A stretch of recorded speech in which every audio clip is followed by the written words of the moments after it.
like an angel, chain smoking all my time. Like you're someone I believe in. Am I on the eleven? Someone you can test things on. This isn't what I signed up for. I just wanted you to. I just wanted you to.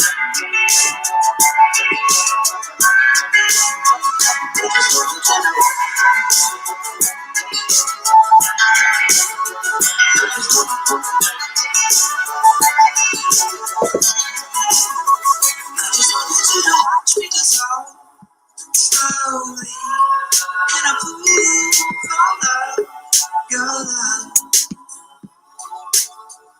Hey everybody, it's Justice for Comics. It's Monday afternoon. Going to be reviewing the CovrPrice weekly review of hot books. It's not a top 20 list this week. It's just sort of movers and shakers, books that are on the move. A couple of them you'll be familiar with the CBSI Hot 10 list. There's a couple that show up that were on that list as well. So some of these you'll recognize. A couple of them on there I wasn't too familiar with, and I'm a little surprised they're on there. So we'll review that. I got a couple books in the mail. I've got some nice already in Mylars, so I'll be showing off a few books. And they're really nice. Good condition. I was hoping they were in really good condition. One of these books was on one of the top 10 lists, I think, last week. So I grabbed it right before it shot up in price. And another one is like an old school, and I'm missing this issue for a complete run. So I was like, I found a good deal on eBay for it. So it's a really cool cover, kind of an homage cover. So we're going to go over that here in a minute. So first off, in the chat, I'm going to recognize Cameron D. He's first in the chat. Welcome, my friend. We got Manny the Comic Collector. We got DT, Grandmaster Stash. We got Two Gun Pedro in the house. I'm holding up well, my friend. We got a new subscriber, Hillbilly Collector. He's got a great channel. Go check him out. I messaged him. I was on Just a Rican's channel on Sunday, and I'm kind of glad I hung out in the chat a lot. I was subbing up people that I hadn't been subbed to, and people were subbing me up. So I went from like 712 subscribers to 722. So I picked up 10 subs from just spending 30-40 minutes on somebody else's live stream. I need to do that more often. I mean, that's probably the best way to grow your channel, is just to be active in the community more, be on other people's channels. So, I click the bell for notifications on everybody's videos. I can't be on all of them, but I'm going to try to be on more and more people's live streams or shows. And that way, it's a good way to promote your own channel. I mean, I picked up 10 subs, and it wasn't a lot of effort to do that. So, and I need to do better at cross-pollinating my social media. I am on Instagram. I don't post that much on Instagram. I mean, what I should do is at least do some smaller videos on Instagram to promote my channel more. I'll have photos of comic books that I bought and things like that. I'll do like first appearance Fridays, stuff like that on Instagram. Once in a while, I've actually tried to sell a couple books on Instagram. I did sell one book through Instagram, which was kind of cool because, it does save you a lot of money. eBay seller fees, I think aren't they still like 13%? So if you're selling, for instance, a $100 comic book, $13 of that sale is going to eBay. Plus, there's probably something that goes to PayPal if you use PayPal. So I need to get on the bandwagon more of trying, if there's a book I really want to unload or sell, I need to do more promotion on Instagram. I'm up to I think I'm close to 500 followers on Instagram, which I need to get that up to 1,000 easy. Make it a lot easier to sell comic books if I did that. So that's one of my goals this summer, is to increase my channel, increase my Instagram presence. I don't use Twitter that often, so I need to get a little bit better. I don't have a Facebook page for my channel, which I guess I probably need to do that. It's probably not a bad idea to do that. I don't know. I need to do a little bit better job.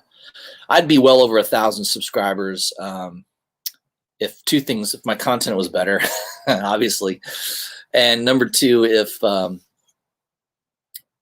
was doing a little bit better at promotion and cross-pollinating through Instagram. So yeah, I'm going to work on that. That's one of my goals this summer, is to get a little bit better. I really should take a class. Like I should be one of the, like, if they do like a live stream event or like a WebEx for YouTubers to learn how to edit their videos and do more production value, I really should do, I mean, I know you can watch videos, but I need something more interactive. I'm a little bit of a Luddite, not the most technologically advanced person. Or I should have my daughter work on it for me. My daughter's 11 and she's on TikTok all the time, and she seems to be pretty good at all that stuff. So I should pay her some money to do some video editing for me. All right. So today, let me go show you the bottle of liquor I'm drinking. Let me go grab that. I'll be right back, guys.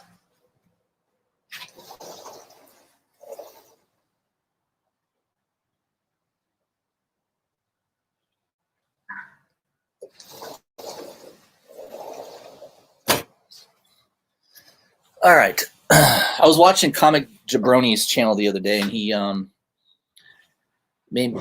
need to show off these bourbons more. He's a bourbon drinker like I am, and I think he was drinking, I think it's the distiller that does Buffalo Trace. I think it was called Aged.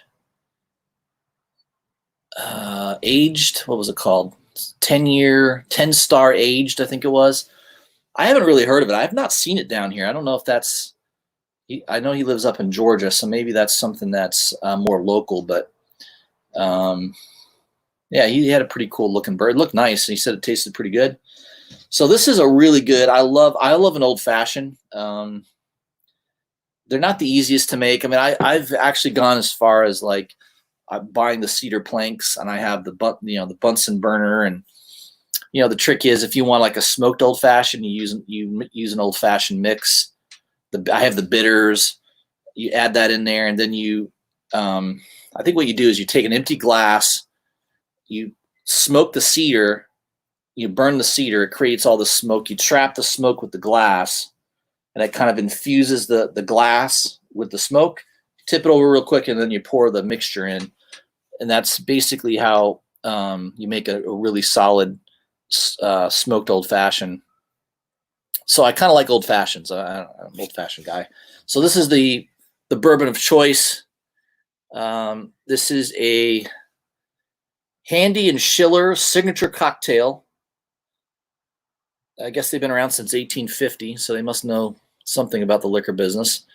So this is a barreled old fashioned, and notice they're using Buffalo Trace bourbon. So Buffalo Trace is really hard to find. I mean, I find a bottle, maybe once a month I can find a bottle or two. It's not expensive. It's only like a $30 bottle of bourbon.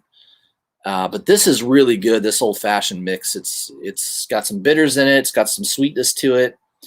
So it's an old-fashioned made with Buffalo Trace bourbon whiskey, Peychaud's bitters, and caramel flavor, caramel color.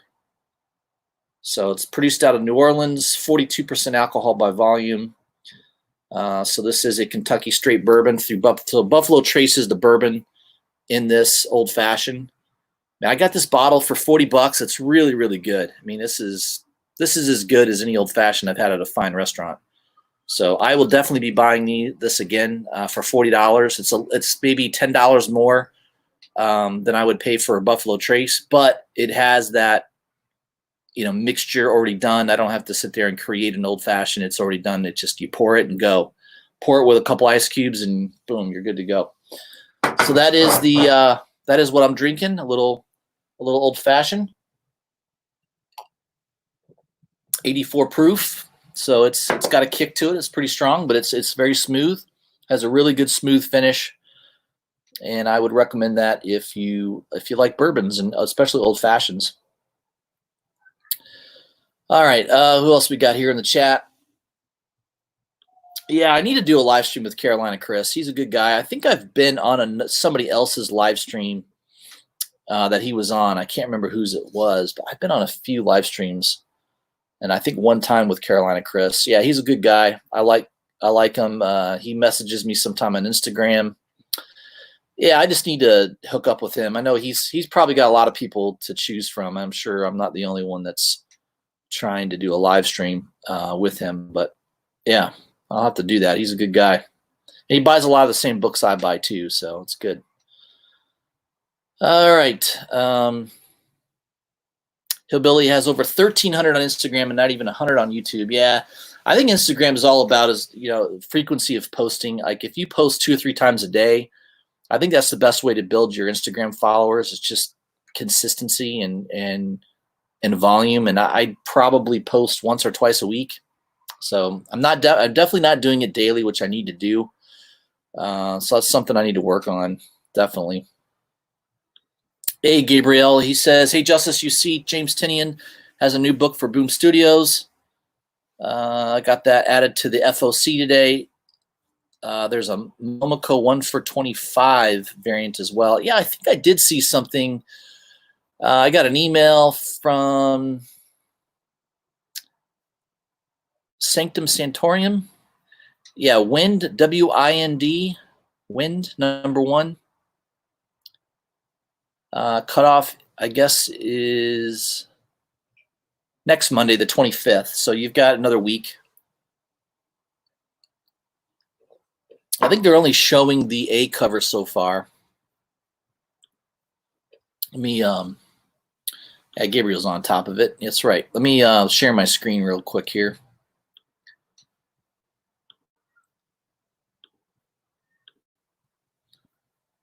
Yeah, here's the email. He must have got the same email I did. This is probably going out across various online platforms. So there is the A cover. I'm not in love with the A cover. I mean, it's okay. I don't know. Young kid jumping across some buildings. This looks like these buildings are older, so I don't know. This is a period piece. This is maybe set back in the past. I don't know much about it. There is a thing here saying, yeah, once in future, Middle West. James Tinian, writer, and Michael Dylanis, The Woods, Teenage Mutant Ninja Turtles reunite for a new must-read series that shocked the comic industry. Magical heritage is punishable by death in Pipetown, so a young boy named Wind must keep his true identity and pointy ears a secret from everybody, even if it means he'll never have a normal life, the normal life that he wants. But when his secret is threatened, Wind will be forced to leave his home behind to embark on a dangerous quest that will put him at the heart of the royal conspiracy beyond his imagination. Yeah, it sounds pretty good. I mean, it's a fantasy genre. Looks like it's set in the past. Yeah, first issue is 40 pages. It's probably why the price is a little higher, right? $4.50. I don't know what the. It's probably that's probably what, a $5, $4.99 book. There's a Dan Mora variant. I like Dan Mora's art. That could be cool. So I'm inclined to maybe go with the Dan Mora variant because Dan Mora's artwork is usually awesome. Remember, he's the guy that does all the art for Once and Future, which is a popular comic book right now for Boom Studios. And there's a Peach Momoko. Now, I'm not a huge Peach Momoko fan. I think the art style is okay. It's just not my cup of tea. I definitely don't. I'm not going to say he's not a great artist, or she's. I think it's a female. She's not a great artist. I think she is. It's just not my style of artwork. It's sort of like I know there's a lot of J. Scott Campbell fans out there. I'm not a huge J. Scott Campbell fan. It's just not my style. Same thing. I'm not a big fan of Rob Liefeld's style. we all have our the stylistic type of art that we enjoy. Sometimes Peach Momoko does a good job. I did like that Sabrina cover that he did. He had a special Sabrina cover that he produced. I don't think I have it yet. I ordered a couple copies. I don't have it yet. I don't know. That's probably coming in the next few weeks. But no doubt about it, his variants are hot. I mean, I had that Silver Surfer Black Peach Momoko variant. Sold it for $50. I think I've said that a couple times on my channel. Now it's like crazy, $150 comic book now, something crazy like that. So hey, the guy that bought it for me for $50 did well on that, and I did well. I bought it at $25, so I doubled my money. The next guy more than doubled his money. So there's definitely some money to be made on some of these variants if you pick the right one. So yeah, there's free comic book. FOC next Monday. If you're interested in that book, make sure you let your local comic book shop know, or your online comic retailer of choice. But Boom Studios, yeah, they've had some good hits. I mean, James Tynion, he's a good writer, solid writer, writing Batman, Something is Killing the Children. Both those books are doing very, very well right now. Pretty much anything he's producing is on fire at the moment, so that's good.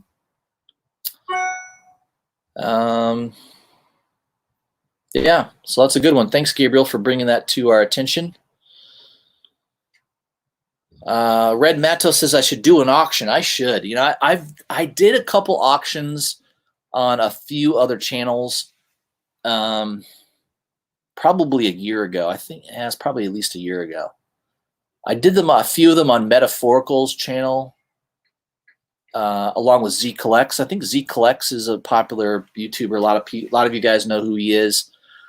I remember doing some auctions with him in Metaphorical. I sold some books. I mean, it wasn't bad. I was just selling like, the $1 or $2 book type of deal. But I got runs I could sell probably and, unload pretty cheap. I mean, I want them to go to a good home. So I probably should do an auction. Maybe I'll do an auction sometime with, I know Kenny, Comic Kid 84 does auctions on the weekends. Usually he does them at night. That's probably not a bad idea for me to maybe jump on somebody else's auction or do my own. Yeah, hosting my own wouldn't be a bad idea. Yeah, I may have to try doing that. Everything's PayPal anyways these days, right? Everyone has PayPal accounts. So it's not a big deal. As long as you have, the person's email address. And there you go, Grandmaster Stash, Comic Head. Yep. I think he does a lot of them on Saturday nights? Friday and Saturday nights, you think he does auctions? Yeah, I need to join one of his auctions. I have some good books I probably could unload. Use that money to buy some keys I have my eyes on.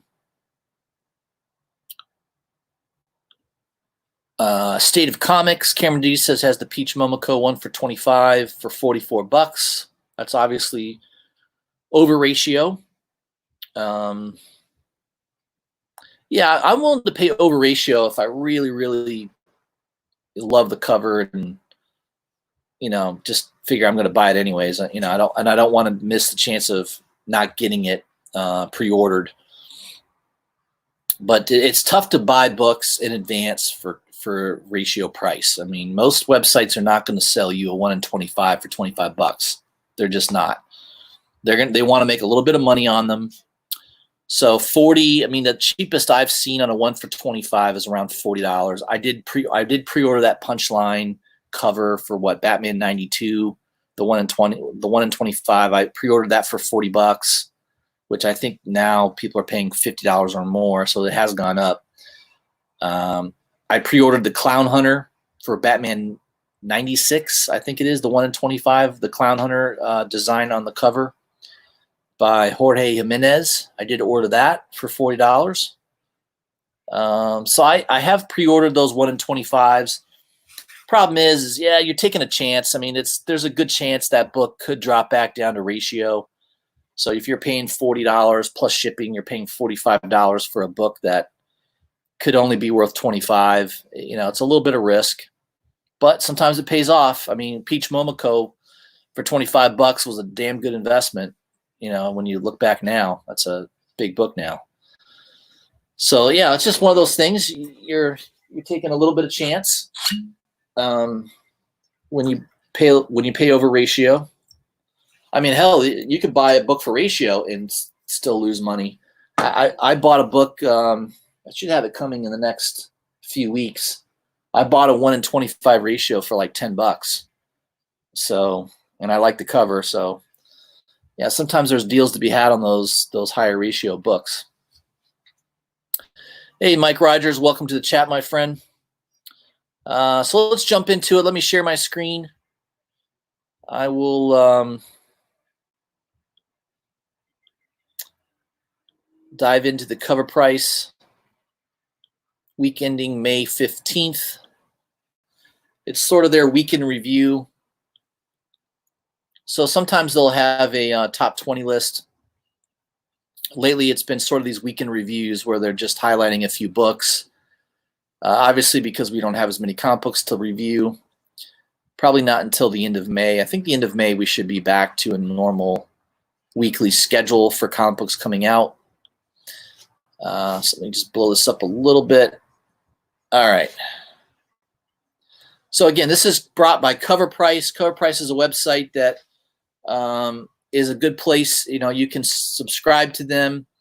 They'll track all your comic books. They have a management system where they track price guides, they track auctions, and they give you a pretty close estimate to the value in graded or raw condition of a book that you may own. So you can upload, all your books into their system, and it will kind of track it for you. So I use CLZ app to track all my comic books, but I also use CovrPrice because CovrPrice will give you kind of a fair estimate of your comic book collection, full retail value based on current selling prices.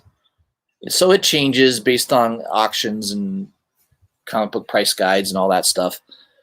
But they have some interesting stuff, and this is kind of worth reviewing every week. They have some interesting things that they cover, trends in the industry, books that are on the move that you may not be aware of. So the first one off, kind of a shaker, is a foreign comic book. Looks like it's Latin American. El Sorridente Hombre Ariana. I don't know. I'm mispronouncing that. I'm assuming this is an Amazing Spider-Man comic book. The foreign market lately is spiking. The star of the foreign market is definitely alternative Spider-Man story where Gwen Stacy never dies and she married Peter. So believe it or not, the editors of the foreign market decided they're not going to kill Gwen Stacy. So this came out in 1963. There is the cover. That would be kind of cool to have in your collection, especially as a conversation piece. You're around a bunch of other comic book people. You start talking about, hey, do you have the comic book where Gwen Stacy doesn't die? I mean, that would kind of definitely spark up a lot of conversation. But a near mint copy sold later this week for $850 raw, not even graded. Wow. Previous sale was $250. So I don't even know if there's any on eBay right now. There is one on eBay for $850. I think that's the only one I see. There are other issues of that run, but I think the issue 164 is the one everyone likes or is looking to get. So yeah, I mean, if you run across, I don't think I would ever run across that book at a local comic book shop. I don't know, maybe a local comic book shop in Latin America might have it. I don't know. Yeah, I mean, if you find that one, that's like digging for gold right there. If you could get that book. All right, the next one is Star Wars #1, the 35-cent price variant from 1977. Definitely an older book. Condition is very tough to find and high grade. This is a black cover. A lot of people that bought this comic book were into the Star Wars toys, things of that nature. So it is difficult to find this book in high grade. That's why a 2.5 sold for $1,795 recently. That's amazing. Probably 15 years ago, I could have bought a 9.8 of this for around $5,000. I got to imagine it's going for way more than that now if a 2.5 sells for $1,795. But I remember looking at auctions or looking at buy it nows for $5,000 for that book in 9.8 condition. I remember it distinctly. So now instead of buying that, I bought other books. I bought Incredible Hulk 181. And I'm a Star Wars fan, but I don't know. That seemed a really high price, but obviously time goes on now. It isn't. And I don't know if you go on eBay right now. I don't know if there are any for sale. That 35-cent variant very rarely comes up for sale on eBay. As I go on eBay right now, there is one. There is a CBCS 5.0 asking $5,000. So you got to figure a 9.8's got to be what? I mean, here's a 9.0 for $10,230 asking. Discounted from $11,000, but still over $10,000 for a 9.0. So a 9.8 in that book has got to be, it's got to be over $20,000 easy. And I could have bought that for $5,000. But hell, there's a lot of books I could have bought for a hell of a lot cheaper 14, 15 years ago. But yeah, Star Wars has been really hot lately, no doubt about it. It's been a hot title. A lot of their back issues are flying. I mean, I do own a couple sets of the Star Wars Dark Empire Gold, the Gold series. I wish I had a Platinum. I probably could have bought a Platinum pretty cheap several years ago. I don't know why I didn't. Or I should at least traded one of my Gold sets for the Platinum set and some cash. But yeah, everything Star Wars right now, because of Mandalorian, is on fire. Clone Wars on Disney Plus doesn't hurt. Mandalorian Season 2 is going to be awesome. They're definitely bringing Boba Fett onto the scene. So everything Boba Fett's going to be absolute fire. Yeah, get ready. I mean, I think Star Wars books, they're only going higher. Next is Masters of the Universe number 5, the He-Man.org variant. Limited to only 500, came out in 2004. It's definitely an interesting color. I like snakes. That's a cool-ass cover. I like it. I'm digging it. But I am not a huge He-Man fan. I mean, I remember having a couple of He-Man figures when I was a kid. That was a big, big toy line from the 80s. I remember watching the cartoon. I kind of dig the cartoon as well. Obviously, I think most people thought his hairdo was ridiculous. Yeah. He had a 1950s woman's haircut. But hey, He-Man he's still a badass, and there's a lot of He-Man Masters of the Universe fans out there. And looks like 2 raw sales this past week, one at $636 for this book and another at almost $1,000. So, man, that's big money for a modern book. Unbelievable. 2004.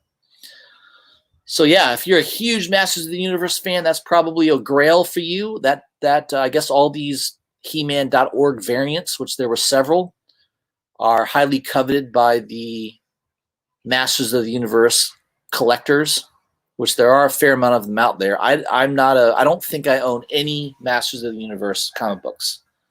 I don't think I have one. So nothing I'm into, but I definitely can appreciate an obsession, no doubt about it. All right, let me go back to the chat here. Cameron D says, man, Gwen is thick. There you go.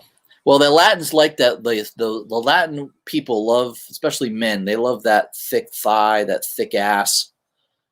So, you know, they drew it accordingly, right? I guess that's the way it goes. That's pretty funny. Cameron D is a man of detail. All right, let's go back to the list here. Saga #1, the 4th print.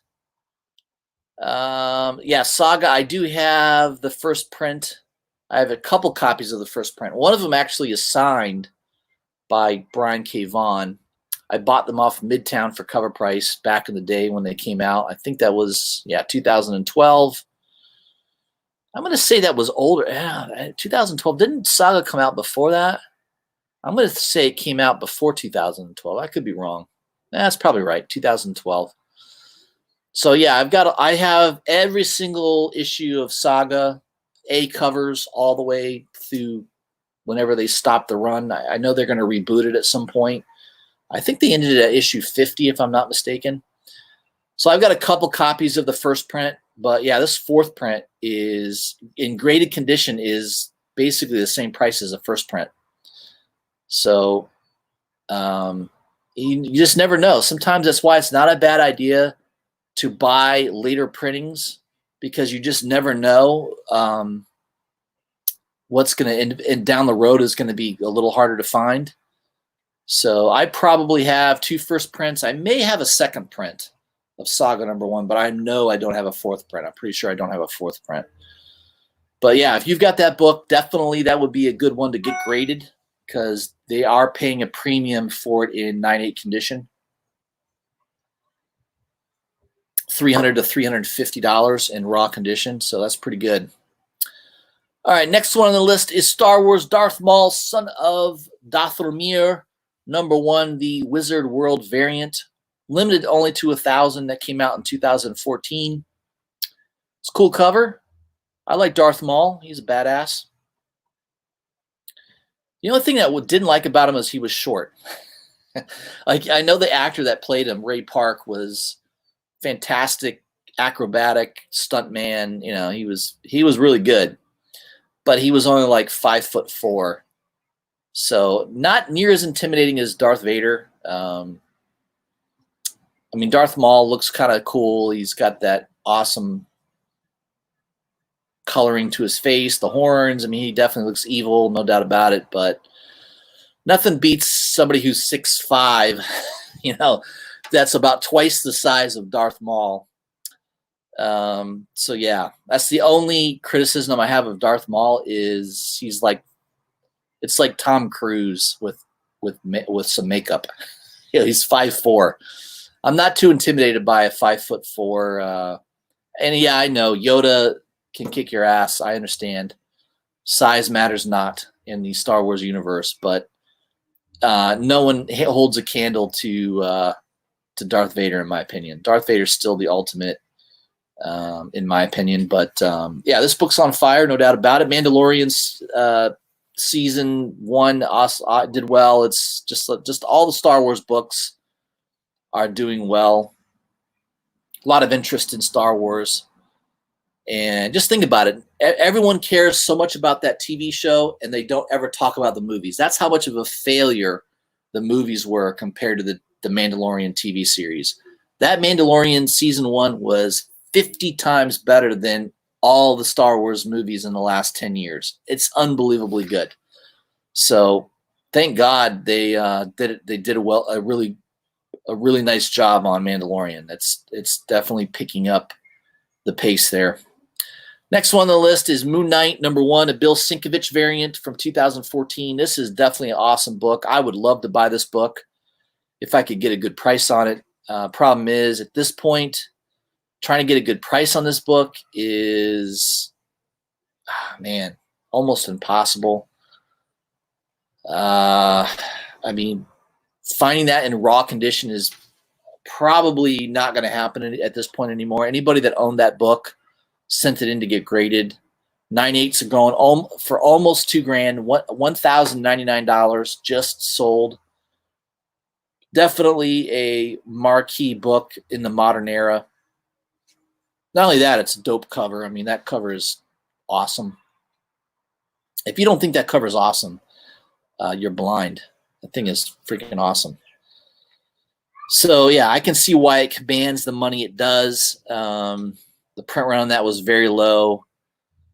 God bless anybody that had the foresight to have bought that book, especially when it was even around $200, which I probably would have been reluctant to buy that. I mean, maybe 3-4 years ago, that book was a $200 to $250 book.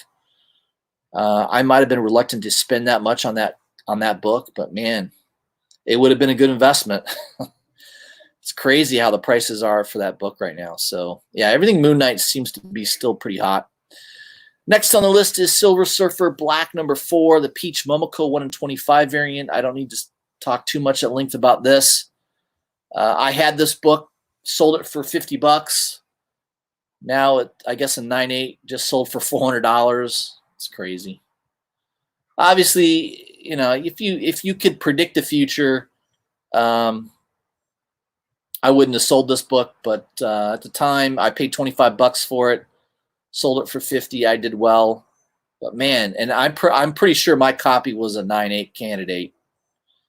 I'm pretty sure it was. But man, $400, that would have been nice to take a $25 purchase and spend another $20 to get it graded and turn that into $400. Man.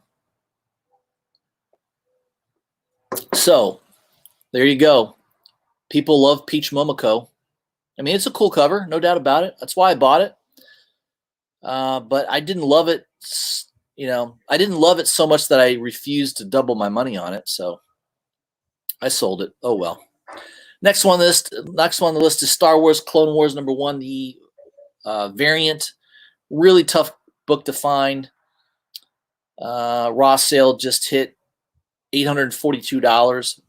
And think about it, that's a raw copy for $842. Last big sale was a 9.8 at $900.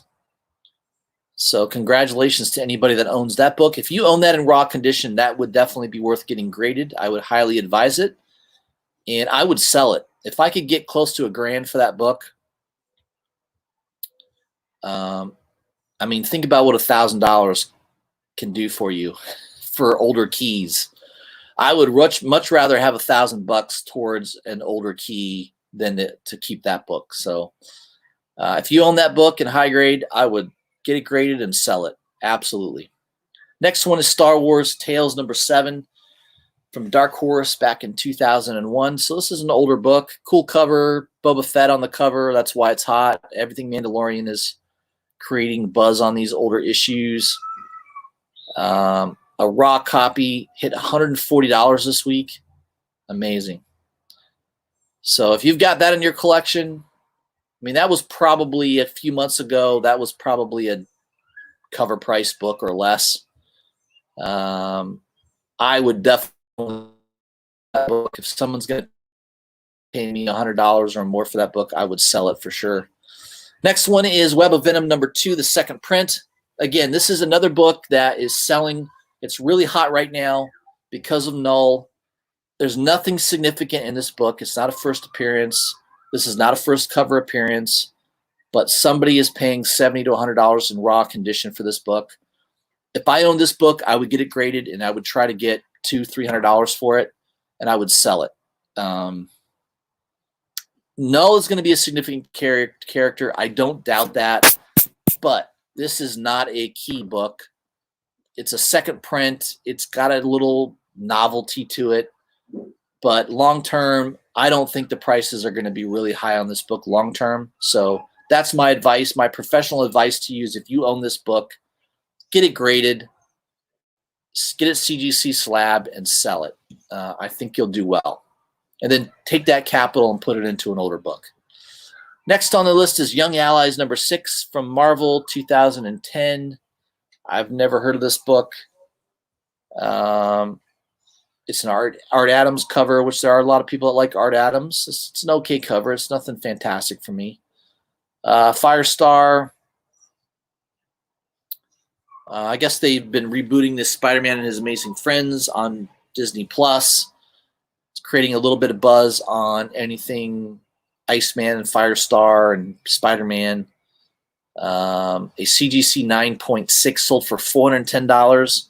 If you own that book, get it slabbed and sell it. A year from now, 6 months from now, I don't think this book is going to command that type of price power, so I would sell it.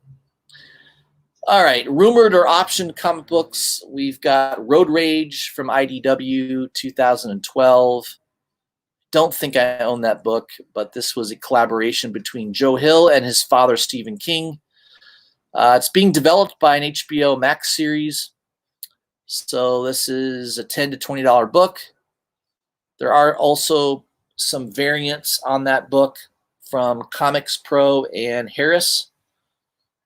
So if you've got that book, make sure you pull it out of your collection and take a look at it. That might be worth unloading at this point. Also is Jeff Lemire's Sweet Tooth. That's also been rumored. Well, I don't think it's rumored. I think it has been optioned. And Robert Downing Jr. is going to be playing I guess he's producing it, and James Brolin will be acting, I guess. So this was a $1 comic book that now is selling close to $40, $50. Be careful. I wouldn't go out and spend high money for that book right now. The time to sell a book is when the option news comes out, maybe a trailer. The last little bit of juice you can squeeze out of a comic book is right when the trailer drops. So if you see a trailer drop on this, I would unload that book if you own it, but I would not chase it. Undiscovered Country and Witches, Scott Snyder. I like Witches. Undiscovered Country I didn't think was very good. I didn't care for it. I had bought the first issue, one of the variant covers that I liked, which was by Dexter Soy. I did not care for the regular cover. By the way, the Dexter Soy cover for Undiscovered Country is awesome. That was the only reason I bought that comic. I read it. I was not impressed. Witches was okay. It was pretty good. Witches would be the only book that if you could get that for cover price or less, I would pick that up, but I would not bother with Undiscovered Country. I don't see either of those titles being too fantastic. I don't know. Who knows if they're going to get developed into anything. They've been optioned. That just means that somebody paid them money for the option to produce them. But I have no idea if those are actually going to be developed at some point. Scott Snyder, he's sometimes good, sometimes not. I wouldn't put too much money into those titles, though. That's my opinion. I bought Witches for cover price or less, and I bought Undiscovered Country. I just bought a variant on that. Didn't put a lot of money into those. Comics to watch are Star Wars 68 Boba Fett cover from 1983. That's classic cover. Be a lot of people interested in that book because of The Mandalorian. New Mutants 98. All things Deadpool. I don't know if they're going to make a Deadpool 3. I got to imagine at some point Marvel is going to be involved in that project. The first two Deadpool movies did fabulously well in the theaters. It's a $1 billion franchise. I have a 9.6 graded of that comic book. If you can pick that up for cheap, I would buy it. That's always a good marquee book to have in your collection. Key comic of the week. Cover price is staying Fantastic Four #1. Yeah, Fantastic Four entering the Marvel Universe at some point. I agree with that. Definitely, this is a book that if you can afford it, buy it. A 1.5 sold for $6,000. Another one for $4,300. Yeah, this is a big book. 3 years ago, the same grade sold for $1,434. So don't think that buying low grade can't make you money. It absolutely can. What's the old saying? Low grade is better than no grade. So congratulations to anybody who picked up a Fantastic Four graded book a couple of years ago for under $2,000. You did very, very well. You've tripled your money or better. I wish I had done that. I didn't. But that is your cover price list for the week ending May 15th. Let me get back to the chat. Let's see who's still here. I still have 12 people watching. That's amazing. All right, let's see where I left off here.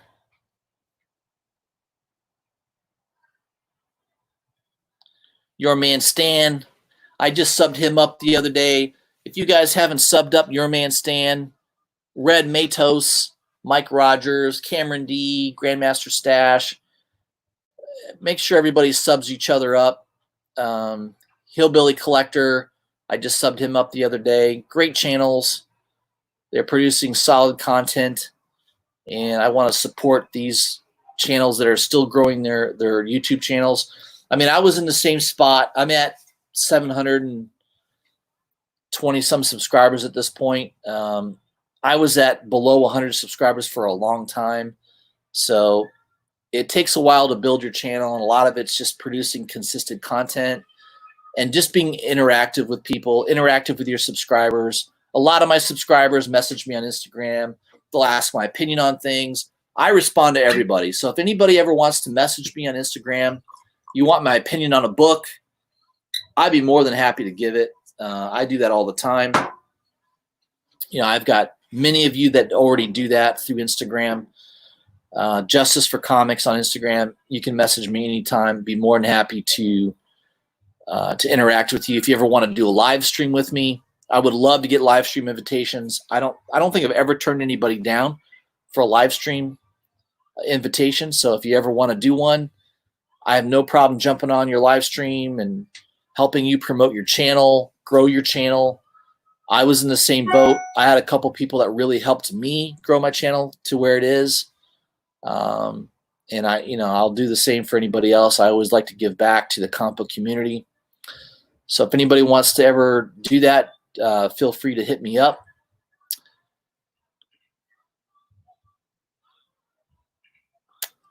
See what else we got here. Grandmaster Stash. Yes, not CFC, but CGC. I don't know about that CFC.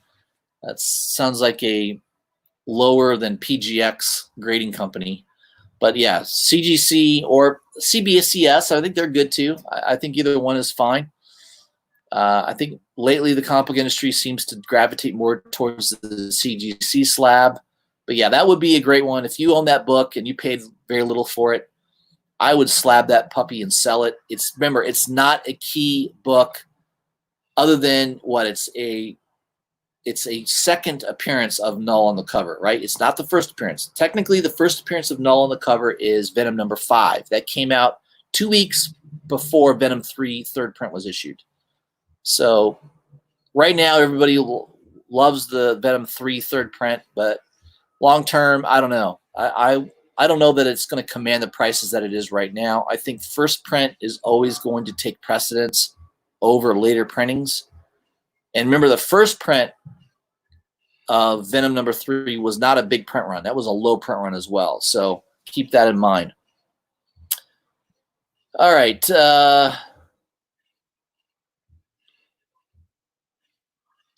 Sweet Tooth is a direct-to-production by Downing's company. There you go. Yeah, Robert Downing's track record is hit or miss. Didn't do too well in his last movie. That Dr. Dolittle did not do well. Bourbon in that glass. Yes, sir. I'm still sipping on it. I'm sipping on it slow. Yeah, so what else, guys? What else can we talk about? I'm looking through my emails real quick just to see if there was anything else that was worth mentioning. Let's see here. A couple people in my neighborhood are rocking out some good tunes right now. I love that. All right. This is another email from Sanctorium. It's a weird name of a store, isn't it? Sanctum Sanctorium Comics and Oddities. Very interesting. So you got a cover here by the Buffy Every Generation #1 by Keijo Baldissimo, Philippines variant. I have no idea who that is, but it's kind of cool. I'm not a Buffy. I don't think I own any Buffy the Vampire Slayer comic books. You got all these Winnie the Pooh variant shit. I'm not into that. Oh, there's my Sabrina Something Wicked #1. Peach Momoko, still available for $20. There you go, 20 bucks. That's the only Peach Momoko variant that I really like. I bought a couple copies of that. Obviously, it hasn't been sold out, so I guessed wrong. I should have put that money into Silver Surfer Black #4. Well, what can you do? What else? I think there was another email for somebody here. Let's see.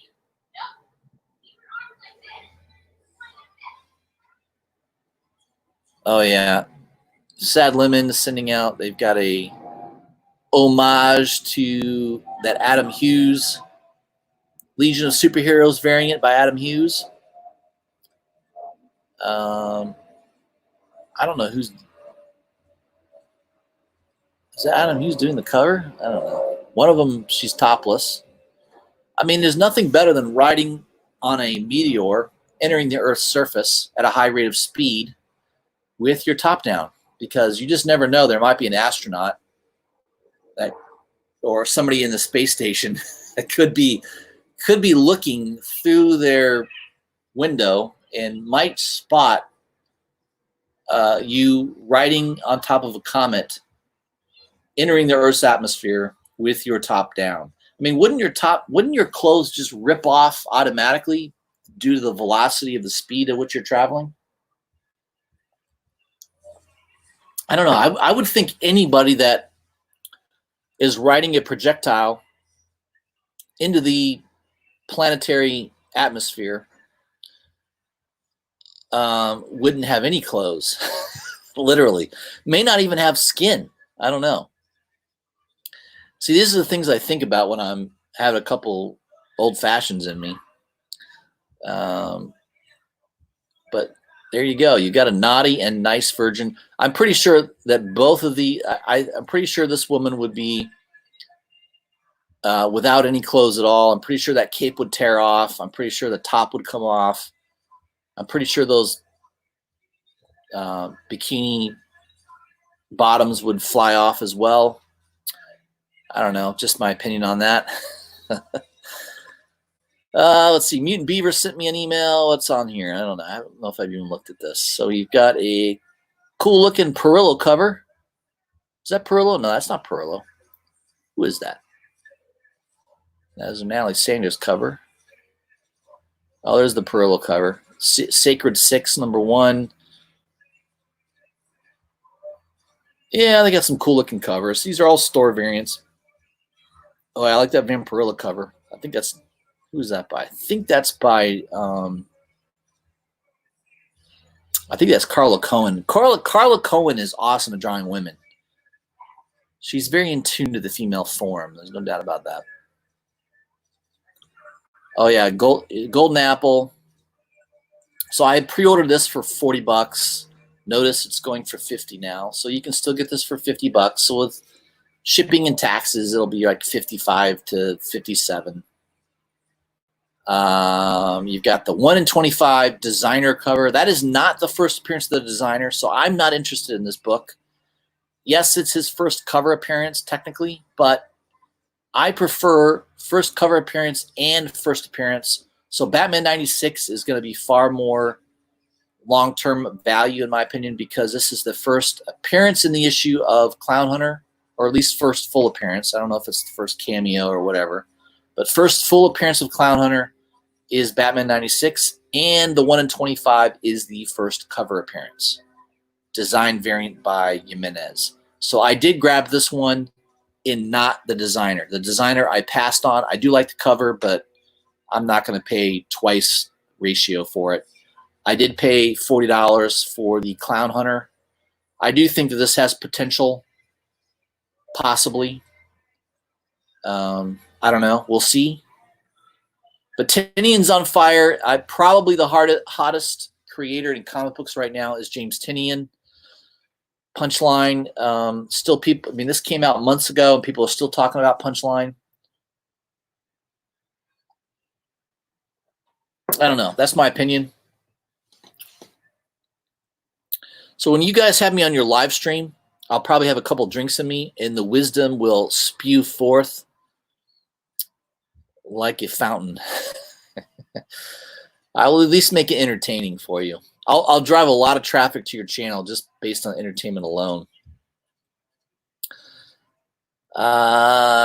Yes. Well, I have seen that Carla Cohen Naughty and Nice cover. Yeah.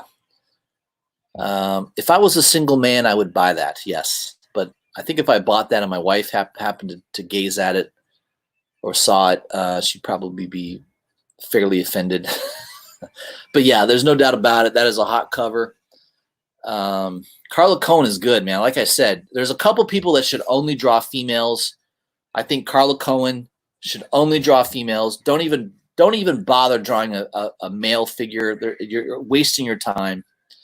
Just draw females. Adam Hughes, same thing. Adam Hughes should only draw females. Never, ever, ever bother drawing a male. There's no point in it. So those are the two artists that absolutely should only draw females, is Carla Cohen and Adam Hughes. Maybe I would add Natalie Sanders to that as well. I think those three people should never draw a male, just draw a female.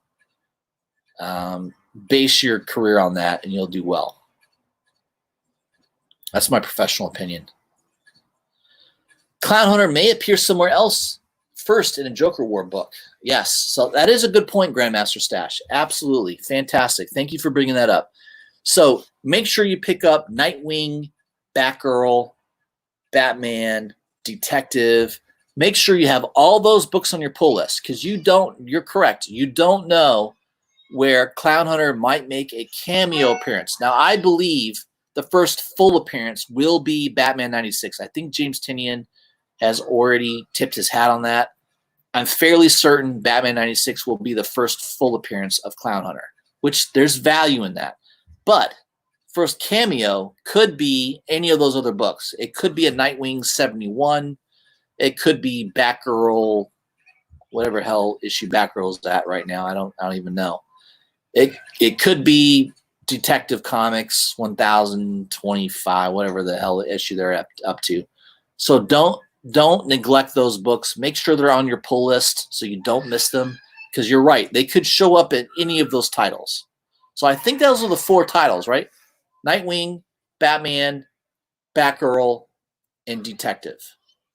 Aren't those the 4 titles that are covering the Joker War series? I don't think it's any more than that. Is Red Hood? Maybe there's an issue of Red Hood and the Outlaws.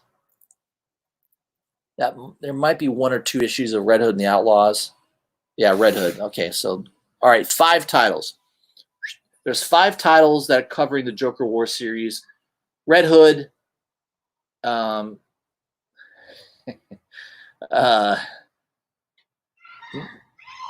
Did I say Nightwing? Yes, Nightwing, Detective, Batman, and Batgirl. If you have those 5 titles on your pull list, you're pretty much covered.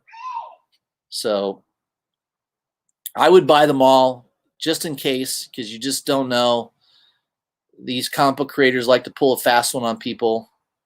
Punchline's a good example. Everyone went nuts for 89, and it ends up that Hell Arisen 3 was really the key book.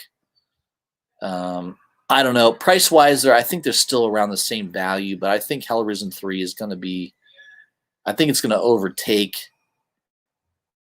Batman 89 in the long run. I don't know. That's just my opinion on that.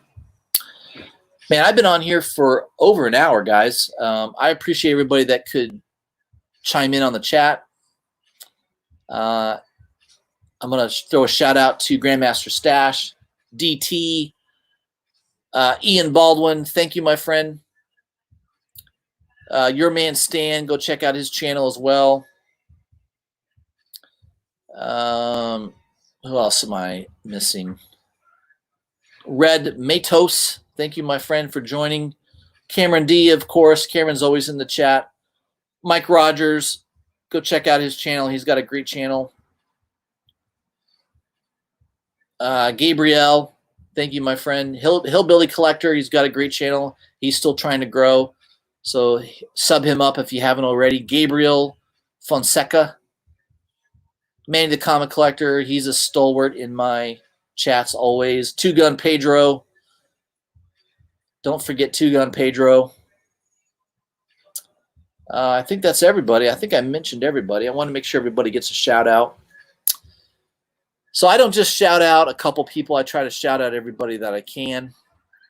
Appreciate everybody that interacted in the chat. My next video will be out on Thursday. I'll be doing another whiskey, cigar, and comics show. I'll have some comic book news, maybe a few things in the mail. Oh, by the way, I didn't show those books I got in the mail today. Holy crap, I almost forgot that. Can't believe that. All right, here we go. First one is, I'll show, this is the one that I needed to complete my collection. Marvel Zombies, second volume, number 5, 5 of 5. This is a classic cover, which I own the original of this cover, which is Silver Surfer number 4, homage to Silver Surfer number 4. I love that the Silver Surfer zombie is holding his head. It's awesome. This is a great cover. Again, these are Arthur Sudham covers. Just a really cool cover. I got this for like maybe shipped complete $8, something like that. It was pretty cheap. So this was a nice little addition. I was just missing this particular issue. So I got that to complete the collection. I think these Marvel Zombie books are going to be hot. I could see something being made of that genre. So if you can, try to pick up these Marvel Zombie books. I think you're going to do well long-term on them. That's just my opinion. Next is Clive Barker's Hell Arisen. So I bought a 1 through 5 set. These are all in immaculate 9.8 condition. There's no doubt about it. These would be graded at 9.8. If I was willing to sell these, I would definitely get issue number 1 graded. That would grade easily at a 9.8. Awesome cover, great series. First appearance of Pinhead in comic books is this issue. So this was on CBSI's Hot 10 list. There is a development deal for a Pinhead series, Hellraiser series. Clive Barker, the king of horror, besides Stephen King. I don't know if there's anybody else that's more known for horror than Clive Barker.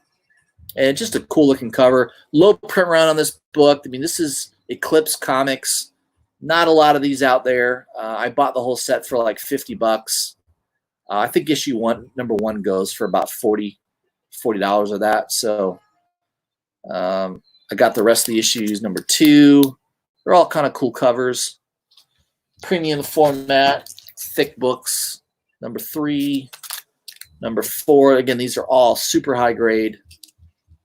And number 5. So I got 1 through 5 for $50. So basically, I got them for $10 a piece.